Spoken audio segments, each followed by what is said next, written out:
আচ্ছা শোনো না, একটা কথা সবসময় মাথায় রাখবে। মনে না থাকলে লিখেও নাও, কিন্তু অবশ্যই কথাটা একটু শুনে নাও। কখনো কোনো মানুষের সাথে জোর জবরদস্তি করে সম্পর্ক টিকে রাখার চেষ্টা করো না।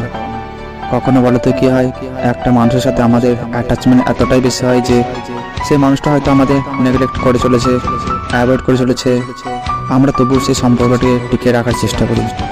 তবে কি বলো তো, সেই মানুষটা হয়তো থেকেও যায়, কিন্তু সারা জীবন কি থাকবে তোমার সাথে? এরকম সম্পর্কগুলো না কখনোই চিরস্থায়ী হয় না। ওরা শুধু থেকে যায় একটা সুযোগের অপেক্ষায়। যে তাদের হাতে সুযোগটা চলে আসবে, তারা কিন্তু কখনোই তোমার কথা ভাববে না, ঠিকই তোমাকে তোমার পরিস্থিতিতে ছেড়ে চলে যাবে। তাহলে সর্বশেষ কি পেলে? একাকিত্ব, নীরবতা। তার থেকে ভালো নয় কি আজই একলা হয়ে যাওয়া? সারা জীবন কষ্ট পাওয়ার চেয়ে ভালো নয় কি আজই কষ্টটাকে নিজের করে নেওয়া? আচ্ছা বলো, কতদিন কষ্ট হবে? হয়তো কয়েক মাস, না হয়তো একটা বছর। ঠিক আছে না, একটা বছরে না হয় কষ্টটাকে আঁকড়ে নিলাম, তবে সারা জীবন কষ্ট পাওয়ার চেয়ে কি এটা ভালো নয়?